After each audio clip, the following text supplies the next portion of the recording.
Good afternoon from Gibraltar, this is Chris Bray actually commentating from London. The match between Juergen Orlowski from Germany and Julian Minwalla of the UK is just about to start. 13.9, 2 minutes per point, 12 seconds per move. And I think this is a third round back. And the players are just getting set.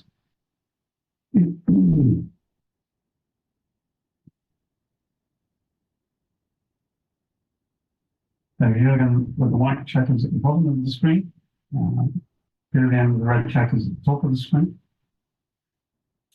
Both very strong players, so this should be an excellent match. There's learning points, a bit of fun, a bit of tension along the way. I'm sure they've played each other before.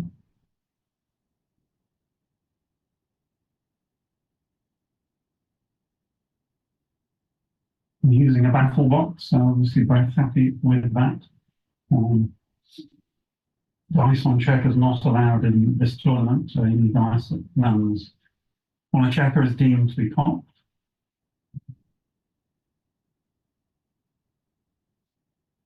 They're obviously chatting just before we get underway. Beautiful morning in London. No idea what it's like in Gibraltar. I'm sure it's bright and sunny.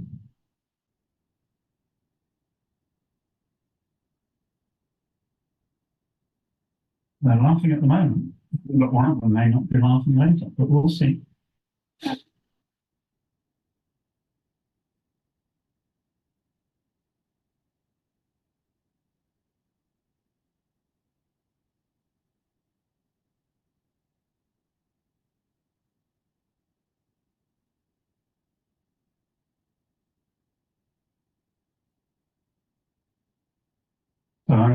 In between the two matches today, I'll look at the draw sheets, which are available through the Gibraltar Facebook site. We should be able to look at the brackets and see who's progressing through either the undefeated bracket or the fighters bracket. I know Chris Rogers went out of the undefeated bracket last night, I think, to Thomas Halway, another very strong player. But I haven't seen the fighters bracket yet. So I don't know what they're talking about because we are ready to get underway.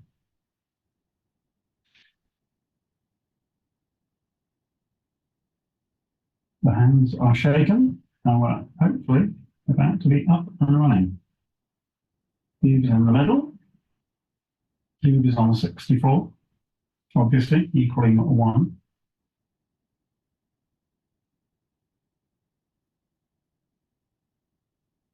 Just deciding where to place the cube because of the raffle box, and obviously you've got the clock on the other side.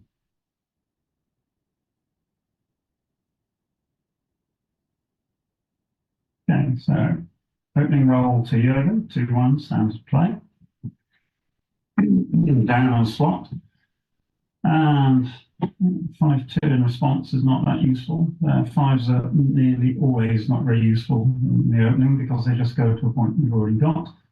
So 13-8, 24-22 is the standard response. So 3 is easy, which makes the 5 point, and then the 5s is fairly clear as well. I'm not going to hit loose from the 8 point here. So red's got very little, but he can take a racing advantage by running away with 22-13, which is what he will do. His game plan is now very simple. It's to escape the last checker. 3-2 is going to be another standard play. So the 11 point is useful, surprisingly, even though you've got the 5 point here. Double 2 is a great reply. I suspect 2 points will be made. 2 checkers down. Yeah, there's no need at this point in time to advance 24-22. There's no panic about that rear checker, and the 11 point is very useful because it bears on the open 5 point. 2. That's double 2, 1, 2, 3. Those 3 are obvious. I would probably come up 24-22 with the last 2. The spare on the 8 wants to stay there in case it wants to make the bar. 11-9 is okay, but I think interesting I still think that the checker on the 8-point, the spare checker wants to stay there. So this will be my play. Let's hope it's correct. 4-3 now is quite awkward. And again, white's got the better board. So it won't be hitting, I don't think. I suspect he may just play 13-6. Do you need a tempo play here? Is really the question. You can play 13-9 and then think about the 3. So is white's position threatening enough that you need to take away half his roll? So Julian decides not, which is a shame because now Juergen has made his bar point. What are we doing here? Surely he's going to make the bar point. 5-point prime is, after all, a 5-point prime. So now Julian needs to double 4. So are you priming or blitzing? So you can make the bar and the 2-point, again taking away, or you can just make the 3-point. So there are a lot of plays here. Again, letting white have his whole roll next time may not be the right plan here. So I think you probably don't want to play 13 some night. You can make the 5-point here, obviously. This is a 5-point broken prime, which is quite strong. It's taken the pressure off the blot on the midpoint. But you look at this position and you ask, what next? White's going to try and make the 9-point and or anchor on the 3-point.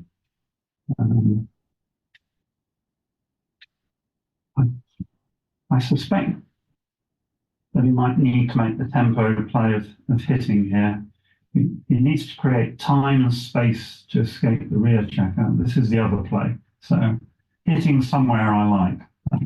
This has a better shape to it than playing, making the bar and hitting on the 2-point. And it keeps the pressure on the white blot on the midpoint. So very difficult double 4.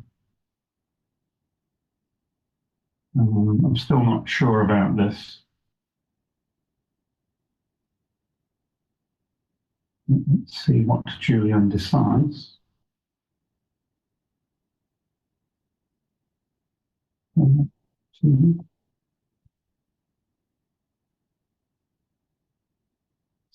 Lots of different options. That is what he has gone with.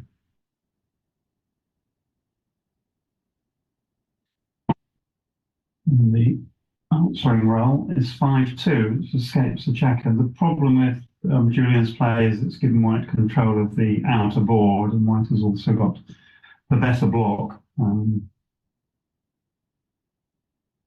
the correct play, I've just quickly been able to put this into XG, was a play I didn't discuss and the play I didn't look at, which was to hit twice, 11-3, 6-2. The second best play was to make the 3-point, and everything else was a blunder, according to our little silicon brand. So already a mistake, but that's backgammon. It's a very difficult game. 2 is clear, 5 is not so clear. It's going to have to play 9-4 because he wants to escape that rear checker. 3 is good, 4 is going to save one of the blots, or the only blot he can save. Now Julian has a tempo, basically. Hitting on the 3-point looks big. It could be the right plan. It exposes 1, 2, 3, 4, 5 blocks when the boards are equal. Is the position sufficiently volatile to do this? So he's going to come in with the 2 and hit with the 6. That plays very straightforward. And now a crucial roll coming up for Juergen.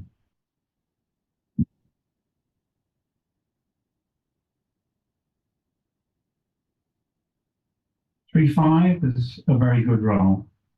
So he's going to hit, and I suspect he will make the 3-point.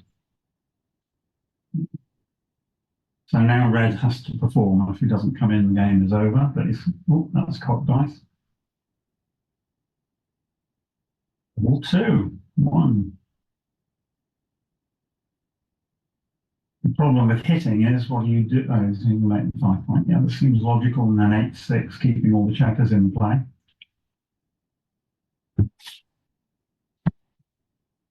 Now Juergen will need to think about the cube because he's got the potential to make at least a 5-point prime, and with some rolls such as 6-3, he can make a 6-point prime.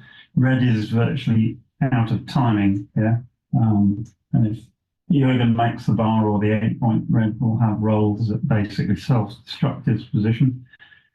So I would be cubing here, and I'd probably be dropping as well from the other side. Let's see what happens. Oh, slightly the screen. Yeah. So he took a roll. He rolls 3-2. 3-2. Okay. So what we're asking here is he can duplicate 5s by making the 8-point. Or he can play safe.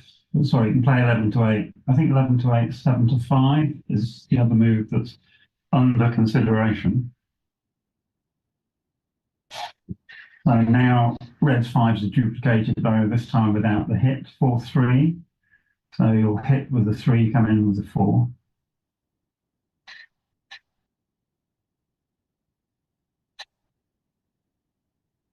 Unless he can see another play, which I certainly can't.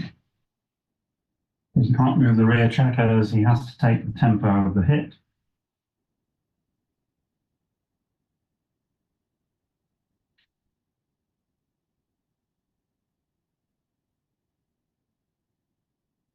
I think the only move that is not going to be voted a blunder is 8-4, 6-3, so I'm sure Julian will find this.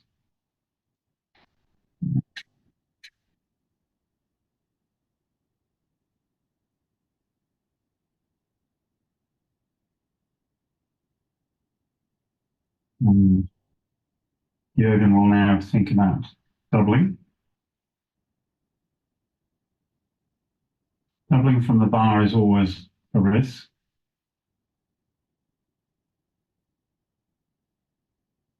If it's a double, this is a sort of prime against prime position.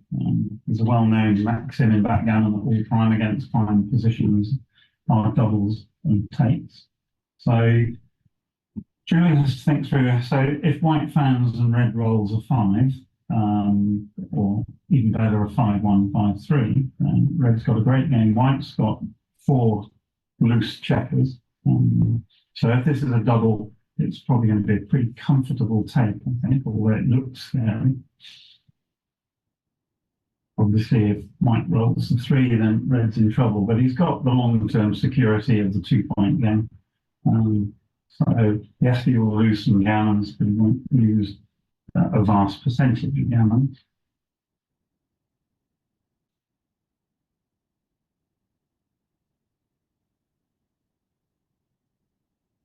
This is one of those doubles that looks scarier, I think, than it actually is.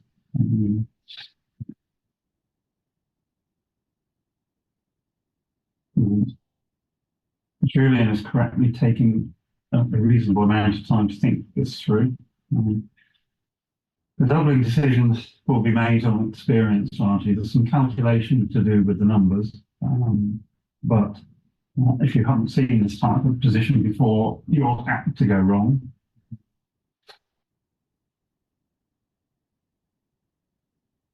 I'm sure Julian has seen this type of position before. Most doubling decisions are made on pattern recognition and sometimes a little bit of calculation. One of the reasons you can't become a good backgammon player overnight is you have to have a library of positions in your mind from all of your past playing experience, which enables you to make a judgment on the position in front of you. And if that is dropped, so I think that was a blunder to drop. when you're doubling from the bar, it's the equity was far lower, obviously, than when you've got all 15 checkers to play with. So I think Juergen actually stole a point there, but we'll look at that later. And here we go for game 2. Yep. It's signed volume of 6, so that doesn't work. 4-2 to white. So white makes the 4 point, pretty standard stuff. 5 and 3. Point, but not as good a point as white. Tiny edge to white. Now, the question is here, you're going to play 24-18. Because he's got the better board, I think he should play 13-10, provoking and contact. 24-15 is all right, but I think this is the correct play. 6-1 makes the bar, not too difficult. You could hit twice, but it was the wrong hand. This gives you both priming and blitzing opportunities.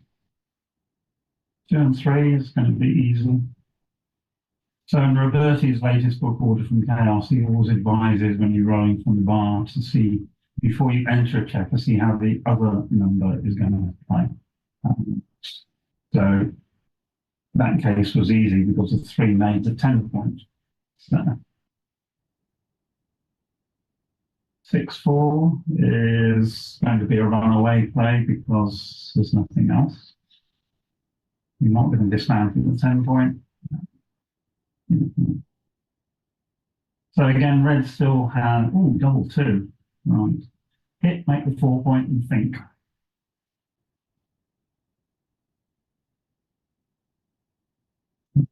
You're not going to hit twice here, I think, because the 4 points. Make the 4 point and then the builders on the 10 and 11 point act on the 5 point. I think this is the wrong idea. Because you're trying to create a prime. Yes, you've got blitzing opportunities as well.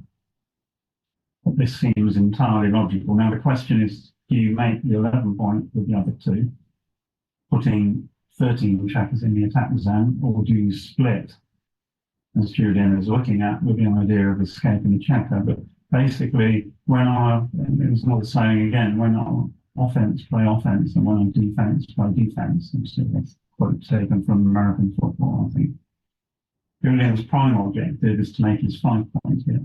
The rear checkers are not going to have any trouble. Well, not no trouble, but they should be able to escape. 1 and 4 is a bit of an awkward roll. So if he comes out, there's a lot of attacking numbers. He has no anchor. If he doesn't come up, he's going to play 13 tonight. And then the question is Julian's attack strong enough to warrant a cue?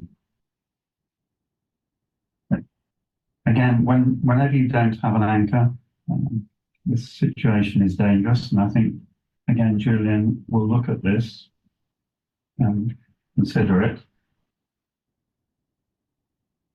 Be on roll. And there we go. So we might just have enough structure to double here. And it is a double, I believe. It's going to be a comfortable take because white has got all his checkers in play and Julian doesn't think too long about it. Takes 3 and 2. So you can't do anything useful on his own side of the board. So this looks a sensible option. 6 and 1. So this is going to be fun. So you can hit and make a defensive anchor. You can do this, but then red gets to play the whole roll. I might look to that a little bit more. 5-4, he's going to run one away. Which one is the question? You can run to the midpoint, leaving only 1s. You can run to the 10 point, leaving 1s, 3s, 5s, and 6s, and 4s are good on the other side. So that looks a bit much. So I will be playing 20. 2 to 13 here. There is a hidden advance play, so you can play 7 to 2 and 24-20, which I think he's going to look at. Again, when your opponent hasn't got an anchor, it's always worth considering the hit. Julian has the better board, and has gone for the more aggressive play. And he's been rewarded. Double 4. Double 6 is, wow, now, to quote an old phrase, he's cooking with gas. So now he needs to think about rear checkers. He's going to look at making the 5 points.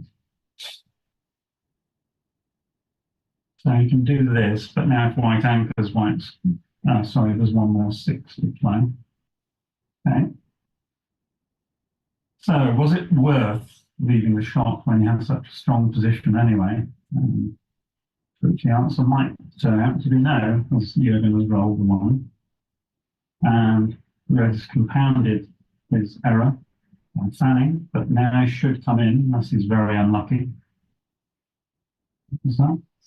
2 and 6, yeah. So always just keep hitting when you're executing a blitz until you can't hit anymore. So a 7 for Julian would be good. Double 1. 1. I think he needs to keep the rear checker split because we need as many numbers as possible to get out. I don't think we should be playing 23 to 22 here because white owns his 9 point. Oh. No, double 3.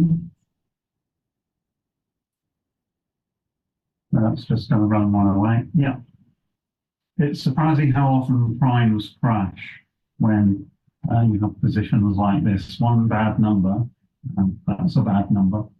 So quadiract demonstrandum. So 4 to 1, 18 to 15, and break the 6 point. Doesn't really have a great deal of choice. So this all comes back to the double 6 play. So the pure play is what Julian made, but it might turn out not to be correct.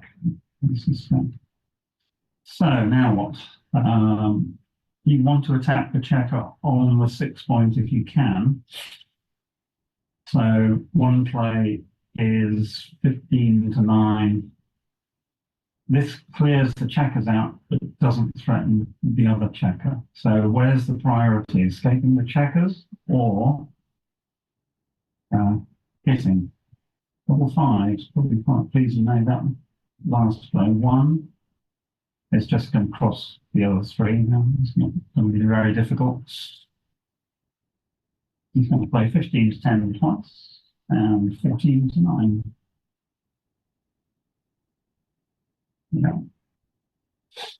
So Juergen desperately needs a 6, which he's got. So now it gets a little bit more interesting because Red has those 3 outside checkers to clear. On the next roll, he will clear one of them, and then he's going to face the danger of leaving the shot. What's that? 3, 2, I think. Yeah. Okay. So the next roll will be the key one. Obviously, he's got the option of 10 to 7. 9 to 7, but it doesn't duplicate anything. You don't need to leave a shot now. I don't think this is. We have a thing called pay me now, pay me later. This is going to be pay me later. 3, 2 down. Now, of course, white has a strong board. Going back to the previous play, maybe the pay me now, pay me later wasn't quite so obvious. 4, 1. Okay, so red will play safe until he can't play safe. White will build the board. They'll probably play 11 to 8 here. I think you keep the 9 point. Not sure about that play. It will be close. 4, 2. Okay.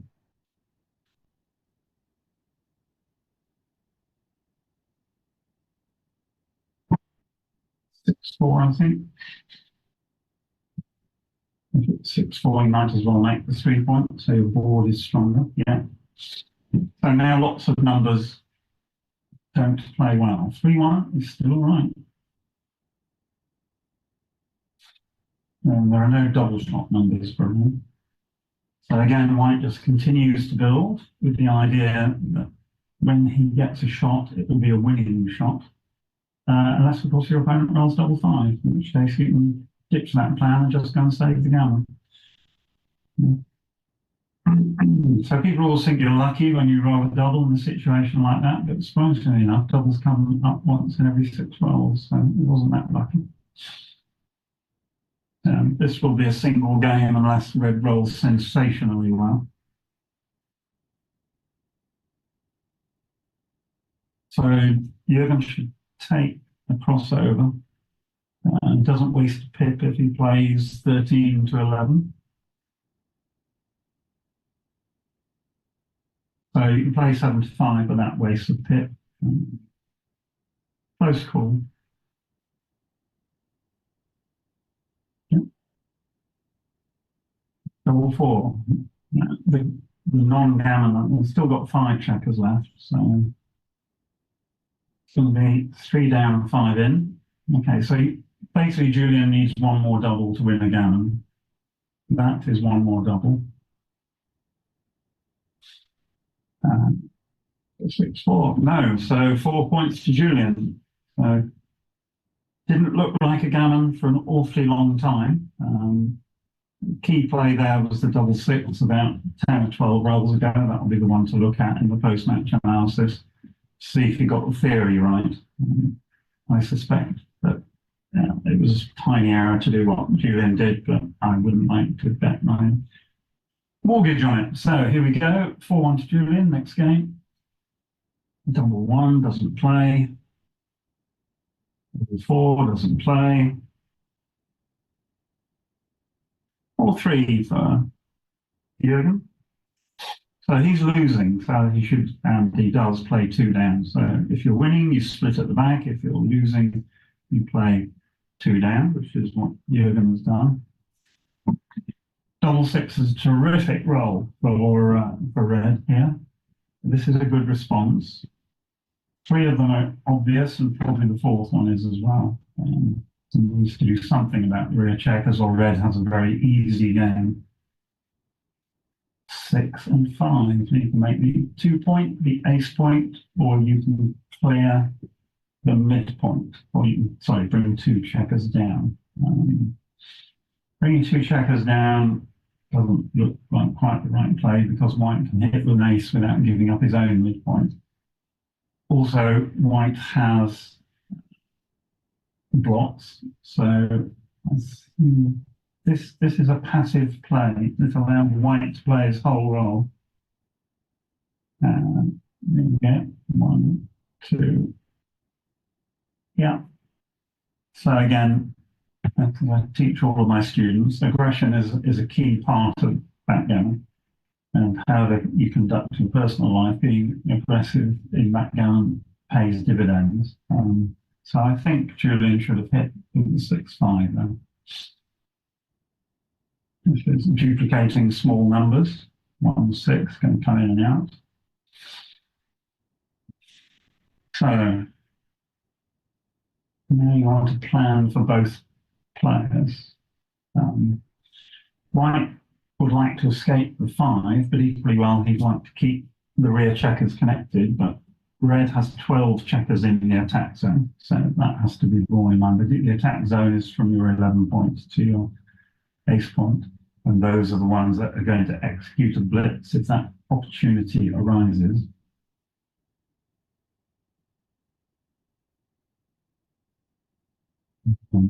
Again, this is not a trivial play.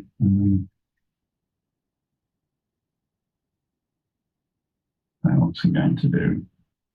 He's electing here to keep the rear checkers connected, so that if one is hit, the other one will be. The idea is, if one of the checkers is hit, you can make a point or an anchor on the other one.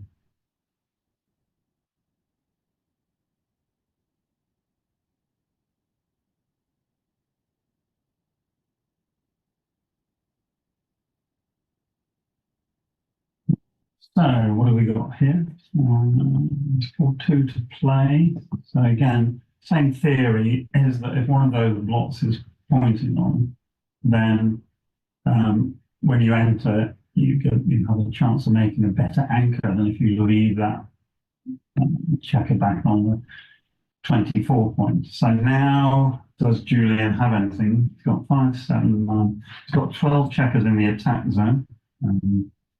We also need to look at the race. That looks like a market losing roll. So he's going to put 2 checkers in the air. Now, if white fans, red can play on. So now red can play for a gammon. No cost. You'll always be able to win the game with a cube. The 2 biggest errors that I see when I watch backgammon matches is, firstly, players make match play decisions based on money play analysis, so they forget about the score. And secondly, they forget that you can win an undoubled gammon. So a lot of people play on or do not play on when they should to try and win the gammon. So at 4-1, so a slight overplay, I would be playing this. Yeah, I like this card.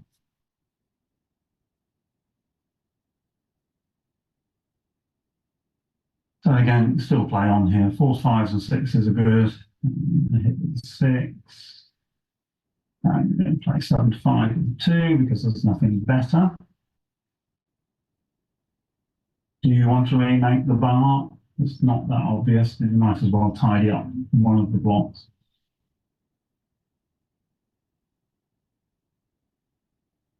These are the sort of plays that computers are very good at and humans have to think a long time about. So will it be useful for Julian to keep that checker on the bar point? Well, double 6 is a terrible roll, obviously. So 1, play 8 to 6, so you're ready to attack on the ace point. Yeah, this is pretty much forced. Yeah.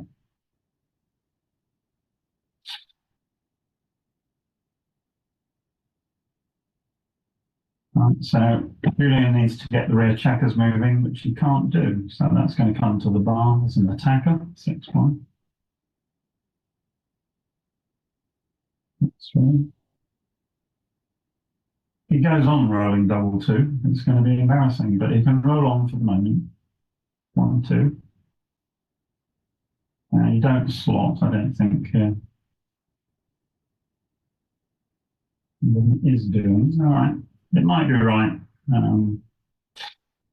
because it will give him time. 4-1s run away. Okay. Juergen needs an ace to make this game interesting. That's not an ace. 2s, 3s, and 12s are good, but not 6-4. So 4 and 6 down, another builder. It's surprising how often you do not make the slotted point in these situations.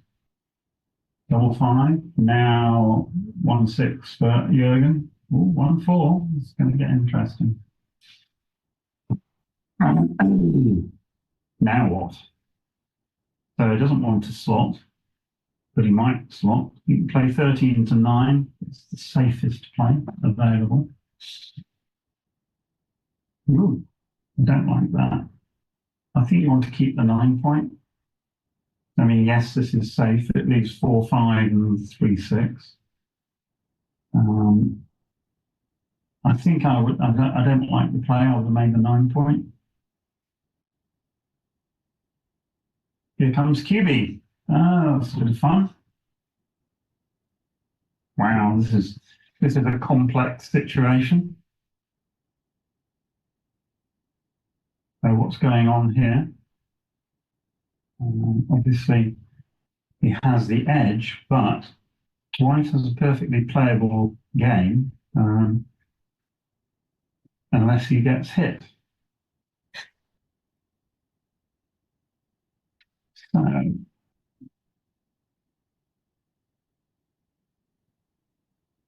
I don't think this is actually even a double. Red comes in with something like a 2-5 5, 2, 4, or something like that. You can't safety both the blots.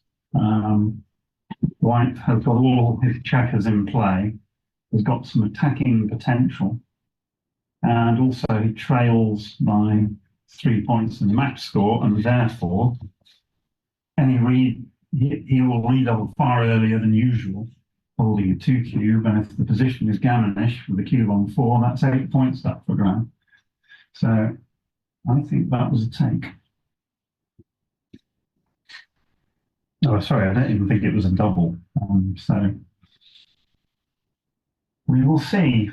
Again, it's like the preceding game where a double was dropped. It looks more threatening than it is, and what you have to do is think through the numbers and see how they play. So Julian there, it's a sort of bluff double, worked really well. 5 and 1.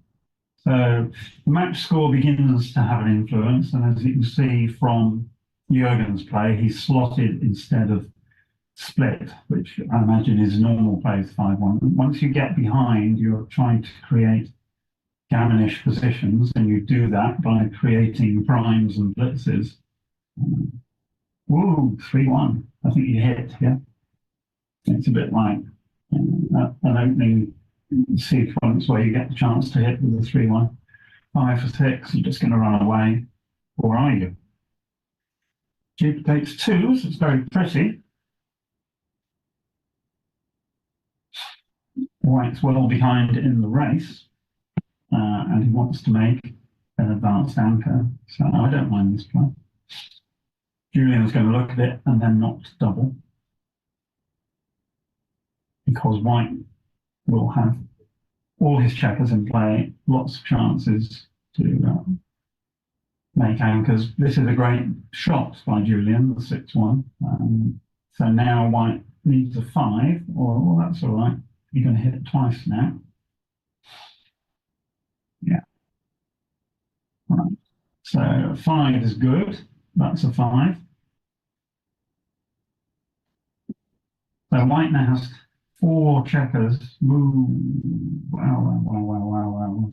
So he's only got 2, 4, 5, 6, 3, 5, 7 checkers in the attack zone. He could play bar 24, 8, 3, but that looks overly aggressive. The other play is bar 22, 24 to 23, or even bar 22, 8 to 7, with the idea. So this play is made with the idea of making a good anchor. I can't believe that this play would be right. So the only other play was to lift the blot on the bar point in the hope of not being distracted by a hit on the bar point. So I think you should look at the other play. Yeah.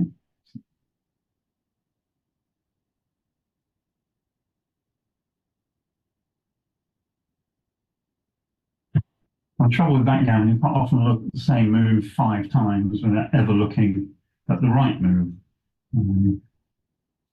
So you spend hours agonizing between play A and play B when you haven't even looked at play C, which just turns out to be the correct move. 1. It's going to have to hit, I think, because, yeah. So now White's got 5 checkers behind a 4-point prime, so it's not looking great. It needs a good roll. That's not a good. Oh, it makes the bar, so yeah. That was a good roll, in fact, I think, in the circumstances. I don't think this is a double. The red has only got 9 checkers in the attack zone. It's very difficult to improve. Okay, I've got it wrong again. Or if I haven't got it wrong, Julian's got it wrong. I think Juergen will take this one. Obviously, he can make a high anchor. He can win by going forwards. He can win by going backwards.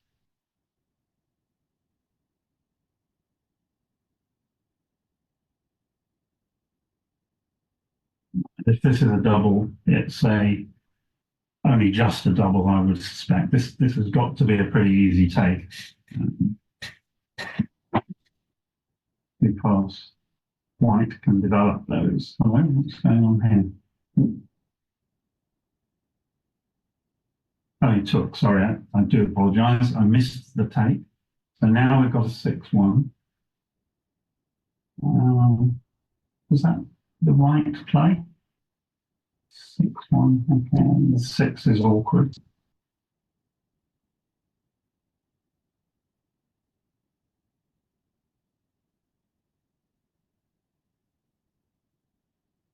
Six, 5. So do you make the 2 point? Do you put all the... So the 6 is going to come out. Or the 5 is going to come out, sorry. If you're doing this, then you're coming out, I think. You don't want another checker on the 8 point. It's got nowhere to go, so this seems entirely logical. Double 4. Normally a good roll, probably not here though. So, yeah, Juergen is double slot.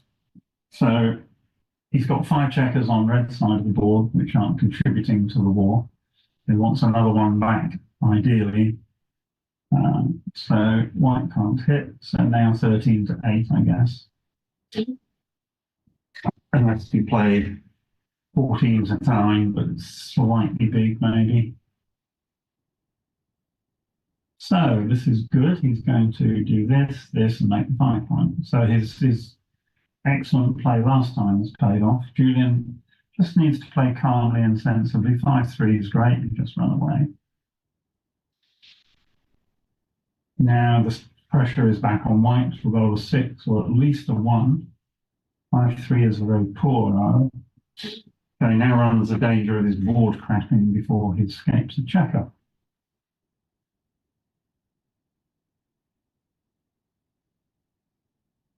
Okay. Double 2 is a great roll, can make the 9 point. This will now force white to crash on a whole host of numbers. So that was a terrific roll.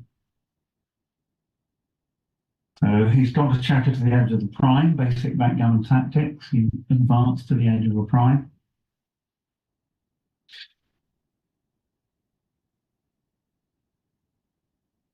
And again, I wouldn't lock the checkers together. Now 6-5, 6-5 will play.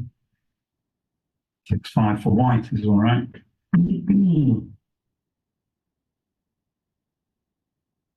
What's bad for red? Double. 5, I can't see the dice, unfortunately, it's 5 and something. Oh, 5 and 2. Easy to play in that case. 6-2 probably makes a 2 point. But now white is out of timing, but equally well. He probably should have held, as he did, the 3 point. This is just going to come in. 5 is easy. The question is the 4. He could have played, given himself some space and time. Ooh, new game plan, double 6. Forced to play well, as we say. Now that gap on the 4 point is hard for Julian to fill. This is actually a shot leaving number. You can't see a safe play. I think he's going to break the 9 point and play 9-7, 9-4.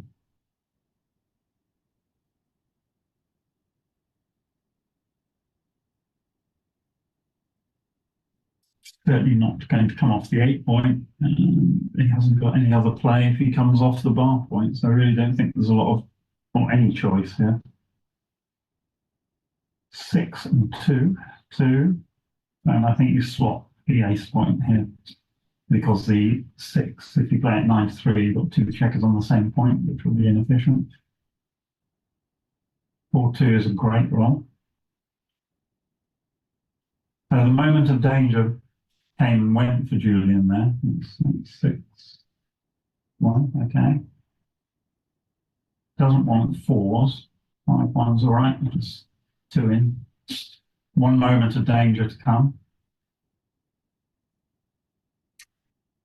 That's a board cracker. 1 to make the point 4 to 2. Okay, so now if white ever gets a shot, his winning chances will have been diminished because he's got an open 6 point. Now, do you take 2 off or do you play 6 to 1?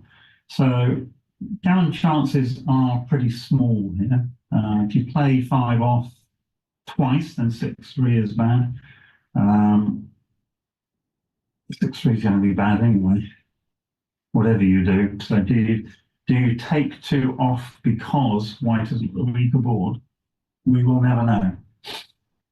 Right. So only 1 bad number for red here. That's not it. Now you clear the 6 point. A point cleared is a point not to be feared, as they say.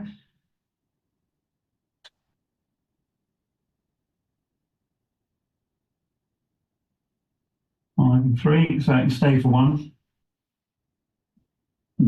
Once he has to crash another point, his winning chances will diminish substantially.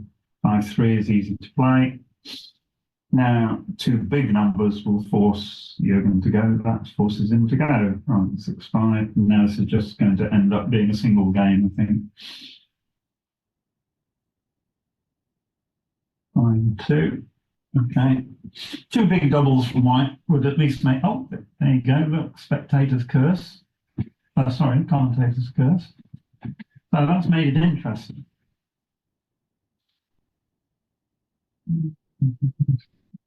Red is even, so he desperately does not want to roll a 3. So here I think you play 6 to 3 and 4 off. So, yeah. This is so you don't miss with 2 subsequent 3s. So it's a technical play, correctly made, I believe. 4-2. And Julian has avoided very carefully rolling a 3. So we're now 6 against 8. So Juergen now needs a double to stay in this game. That is not a double. That's the end of that game. The score is 7-1 to Julian. So let's have a little bit of luck. There'll be some key moments that will certainly be worth looking in post-match analysis.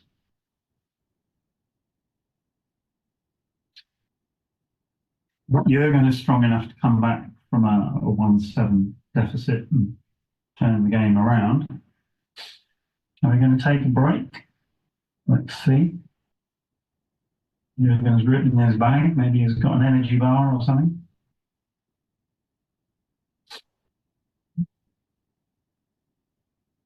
Yeah.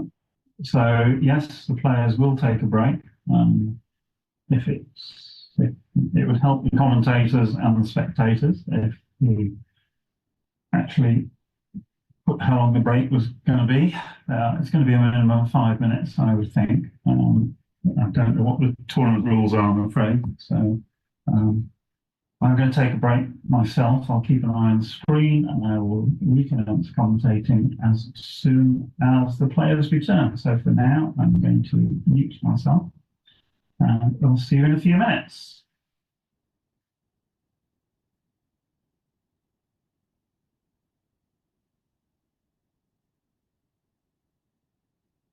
Even, I definitely do not want to roll it through.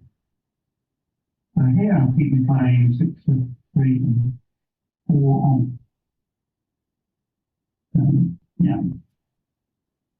This is so you don't miss with 2 subsequent 3s. So it's a technical play, correctly made, I believe.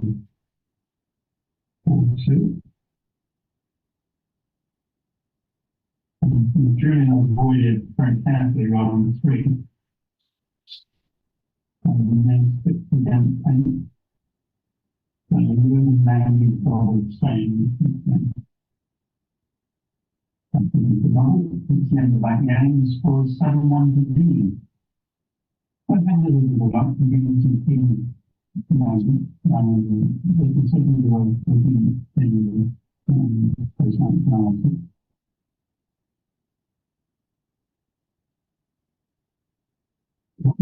he's probably going to come back from a position and game around.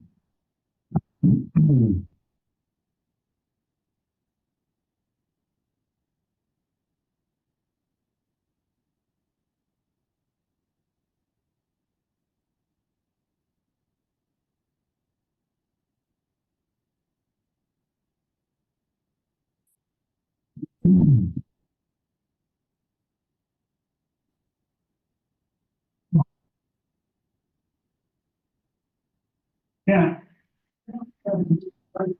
Yes, I can. Right. Oh, players on a break, obviously. So I get back on the break as well.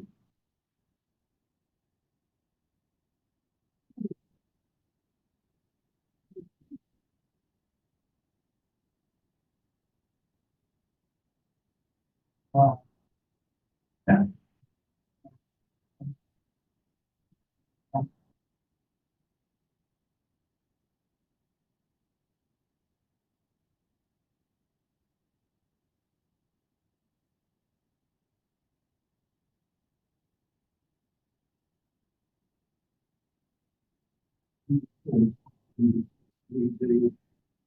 If they don't turn anything off indiscriminately, just return the computer off.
What did you want to get?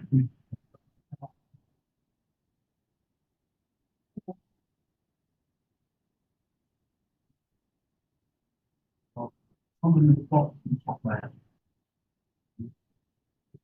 keep the box down. And we've got more and arrow at the bottom.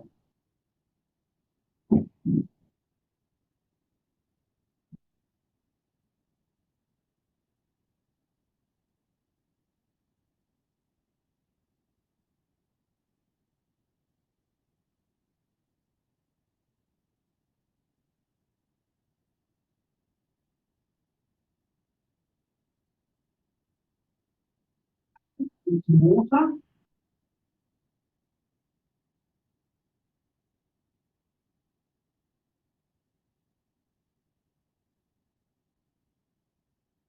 This will be very happy.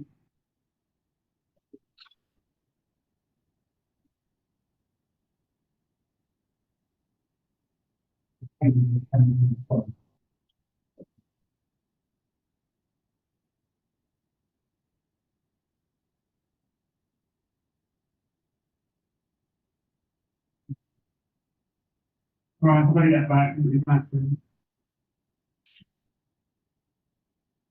you get hungry, just grab stuff. Yeah.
Ooh.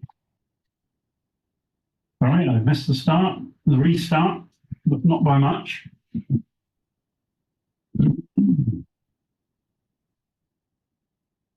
So Juergen's opened with a 4-3, Julian's replied with a 5-2, and now a good roll for Juergen. He's going to split and make the 5 point. Nice and easy. Julian will want an anchor. So he's going to certainly play 24-22. The question is, do you hit for the tempo or do you slot? Slotting gives about 28 hitting numbers. And here comes the cube, and it looks like an easy take. Julian owns the 3 point, which is known after Mishi as the butterfly anchor. So now you come in with a 1, do you come out with a 6, or do you slot 13-7, duplicating the 4s? He's going to go for the bigger play. It's not unreasonable. It gives white no tempo. Now 5-3, red's going to make the 3 point.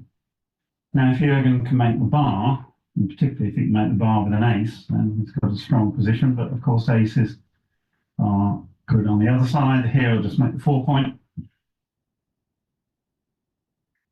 So Juergen now has what's called the rack, which is the 4, 5, and 6 points.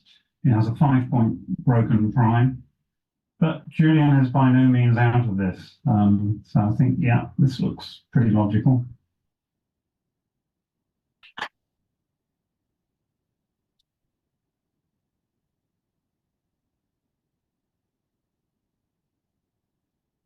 Double 4, how do you play the last one? I think you play it 6-2.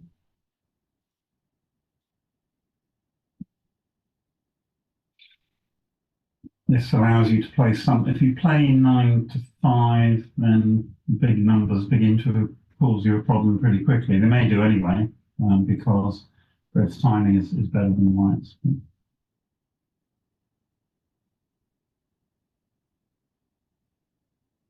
He's looking at the 2 possible inner board 4s at the moment. It'd be useful if he moved his hat. Very difficult to see the checkers when you've got a large orange hat in the way. So white is going too quickly for his own good. One of Julian's best rolls here would be 6-5, making the 2 point.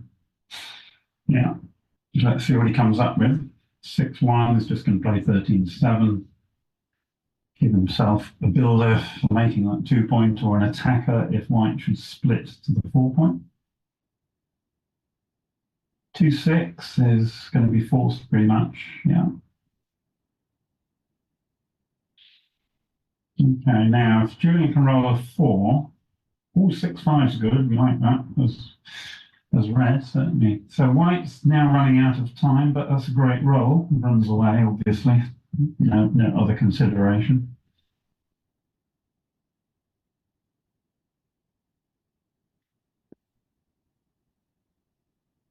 It says 6-5 again. So if you can play for the gammon. Ooh, 4-1. Now it's going to get interesting. So how do you play the 1? You duplicate 3s, I would imagine, by playing 16-15. You can keep 4s duplicated by staying raised, because obviously red needs 4s to escape from white's board. I think most people would play this. Double 6 is pretty much a horror roll. Now it's red who's lost the timing, and white who has the ascendancy. 6-5. So as white, do you stay back and hope to pick up another checker by playing 15-4? Or do you play safe by playing 15-9 and 21-16, escaping that rear checker? So he's going for the bigger play. Barring double 4 is probably all right. 3-2, well, it's going to be pick and pass, and then hope for a 4 next time.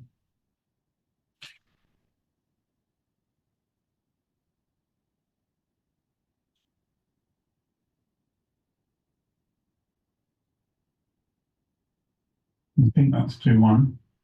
Yeah.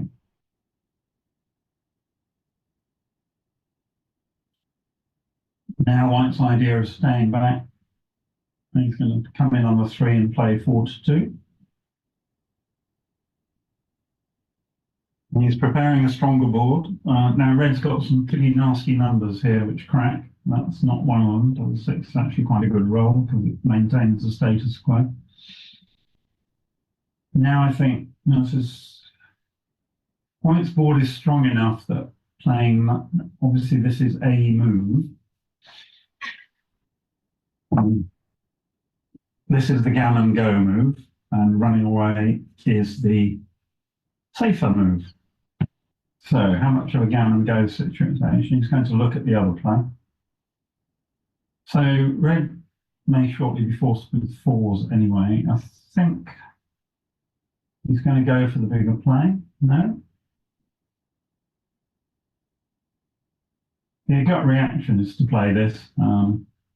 Double 4, my word, 1, 2. He can hit, but I don't. Interesting. If he runs, he's going to the 28, 40, 50, 62, 67, 73, about 75 on an adjusted pip count. And White will be 15, 33, 49, 67.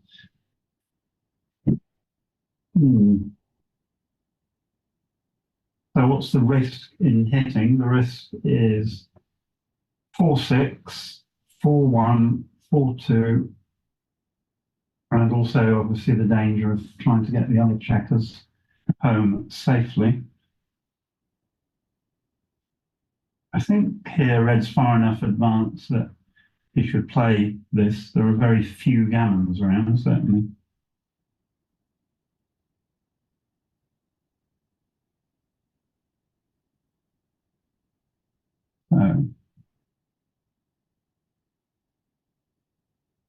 It's a tricky decision.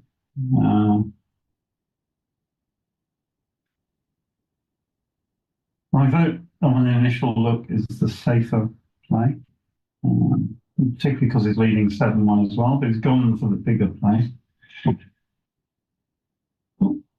Okay, so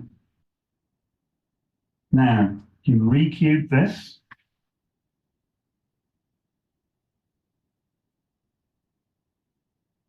Yeah, this looks like a good redouble. You're not going to win that many gammons. But equally well, you don't want, if White's going to hit a fly shot, i.e. an indirect shot, then he needs to be made to pay to hit that indirect shot.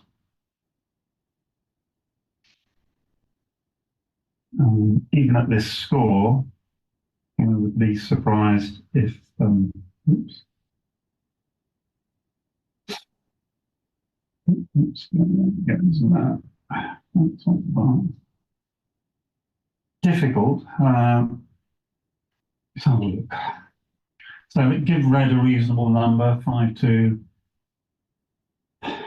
White's got to win at least 23, 24% to take this. He's taken. This is going to be interesting. Oh, that is. Oh, I thought it was a 2-1. No, it is a 2. Where's he going? That looks like an illegal play to me. Well, obviously can't read the dice. Yeah, that's now being pointed out to him. I think Julian misread the dice.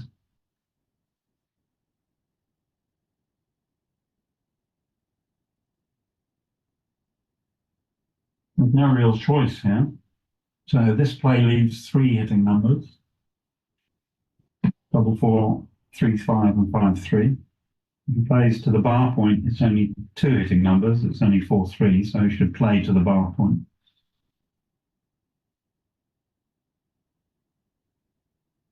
But 4-1, 4-2, 3-1, 3-2 also hit. So that's 10 hitting numbers. Sorry, 8 hitting numbers. Sorry, 6 hitting numbers. My apologies. Right. Is that enough? So if white loses this game, he'll be 11-1 down. And obviously that will give him a very small percentage match winning chance. Does he redouble to 8 on the chance of hitting a shot?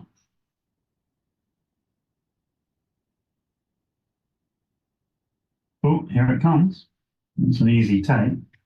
Let's have a look, see what happens. For 5. Now, even more difficult.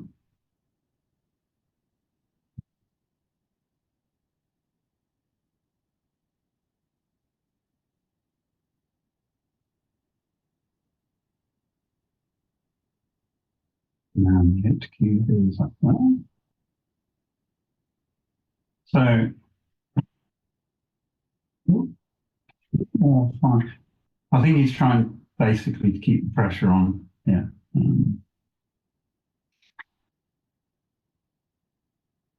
I think you just run away. You want to keep the structure. The other plays are very big. But equally, well, you've got to work out your best chance of winning, because if Julian wins the 8 cube, then the match is over. So it's a key decision. Juergen's got plenty of time. So the 4 is obviously he has to come in. If you're going to make an inner board play, you play 8-3 so that you've started another point. But that leaves aces as well as 3s. White will win a surprising amount of time from here, only because red's structure is severely compromised and the vast majority of his rolls will be forced. So if he runs out, does he have running chances? This is the bigger play. Let's see what happens. 6 and 2. Well, that's going to be easy. Right, so now Juergen needs an 8.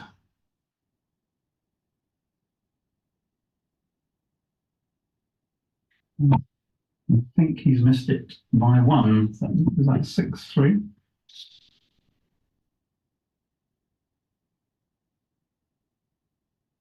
So I can't quite read the dice on. Oh, it's 6-1, I think.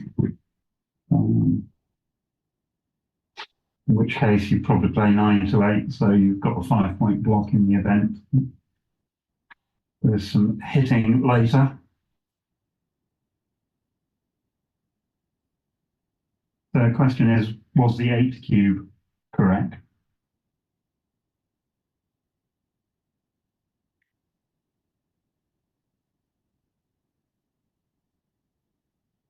This is, they can play 3-2 to give themselves 3 cover numbers for the 3-point. Probably more accurate, I think. Okay. 6-4, easy to play. Yeah. So one big set for white would at least make it interesting. So here he's obviously going to make the board. Right, 6-2, double 6, double 3, double 3 is all right, 6-4 is all right, clears the point. Staying for 1, 4, and probably 5-2, better for the bear off.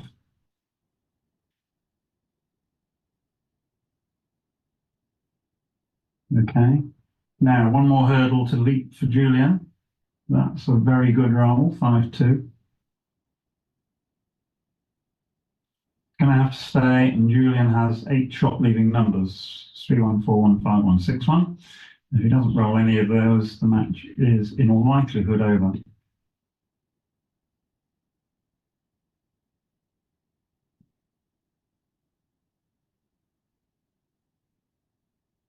I don't think you can, yeah, I think you have to stay for the possibility. 6-4. I think the match is going to be over very shortly. 6-1. So the recube to 8 will be something that the players will want to look at. I'm afraid didn't have time to look at it in any depth at all while commentating. It was all too quick. This will be remarkable were Juergen to win this game. So well done to my fellow Brit. That might be premature, but I think he's going to win this. Here we go. 5-3. How many checkers? He's only got 5 checkers left, I think. The easiest way to work this out is to roll it out. 4-4. I think he needs 3 doubles. I think that's it, basically, unless there's some stacked checkers there, which I can't see. Yeah, Juergen concedes. That was a very interesting final game, well worthy of analysis afterwards. Thank you for listening this afternoon. I hope you've enjoyed it. We'll be back at 4 p.m. and I see that the next match to be broadcast is about to be put up. I'll just hang on and see if we actually have the names for the next broadcast or not.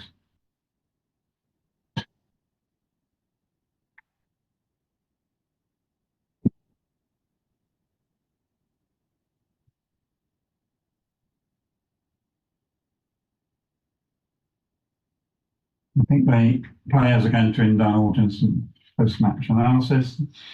Next match is at 4 p.m. European time, 3 p.m. UK.